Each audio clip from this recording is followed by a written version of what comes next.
एक छोटे से सुंदर पहाड़ी गांव में जहां घरों की छतें नीली थीं और खिड़कियों पर फूलों की बेलें लपटी रहती थीं, वहां रिया नाम की एक 6 साल की बच्ची रहती थी।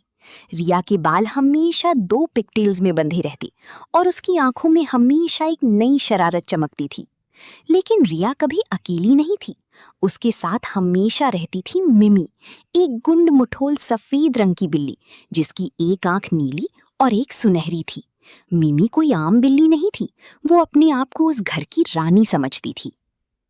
एक निराला इत्तेफाक। एक सुहानी सुबह जब सूरज की पहली किरण रिया के कमरे में दाखिल हुई, रिया ने देखा कि मिमी बिस्तर के नीचे किसी पुरानी चीज के साथ खेल रही है। वो एक पुरानी धूल से भरी सुनहरी घंटी यानी गोल्डन बेल थी जो शायद एटिक से गिर गई थी। जैसे ही रिया ने वो घंटी उठाई और उसे हल्का सा हिलाया, एक हल्की सी टिंग लिंग की आवाज हुई। अचानक पूरे कमरे में नन्हे सितारों जैसी रोशनी फैल गई। रिया की आंखें हैरत से फट गईं। उसने देखा कि मिमी अब सिर्फ म्याऊ नहीं कर रही थी, बल्कि उसकी कान फड़फड़ा रहे थे और वो हवा में हल्का सा तैर यानी फ्लोट रही थी। मिमी, तुम तो उड़ रही हो, रिया खुशी से चिल्लाई। मिमी ने एक गर्व भरी म्याऊ की, जैसे कह रही हो, मैंने तो हमेशा से कहा था कि मैं खास हूं। शुरू हुआ जादुई सफर। रिया ने घंटी को अपनी गले में एक रिबन से बांध लिया। उसने सोचा, अगर ये घंटी मिमी को तैरने में मदद कर सकती है तो शायद ये उन्हें किसी एडवेंचर पर भी ले जा सकती है। दोनों घर के पीछे वाली खामोश जंगल की तरफ निकल पड़े। जंगल में दाखिल होते ही रिया ने फिर से घंटी बजाई।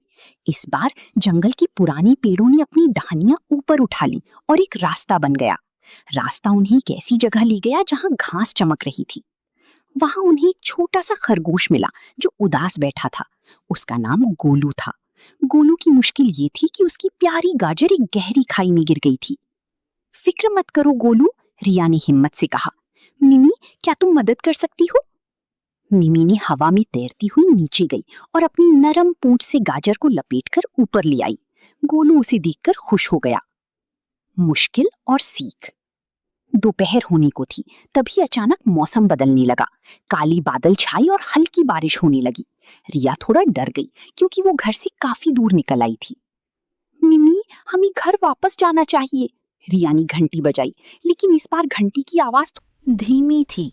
शायद जादू थक गया था। जंगल का रास्ता अब पहले जैसा साफ नहीं दिख रहा था। रिया एक बड़े पेड़ के नीचे बैठ गई। उसे ठंड लग रही थी।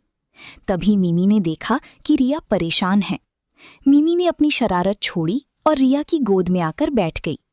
उसने अपनी गर्मी से रिया को सुकून पहुंचाया और उस पल रिया को समझ आया कि असली जादू उस सुनहरी घंटी में नहीं, बल्कि मिमी की दोस्ती और उसके साथ में है।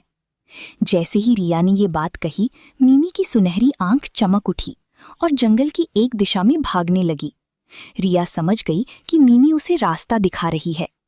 मिमी की आंखों की चमक अंधेरे जंगल में एक टॉर्च की तरह काम कर रही थी। घर वापस रिया की माँ उनका इंतजार कर रही थी।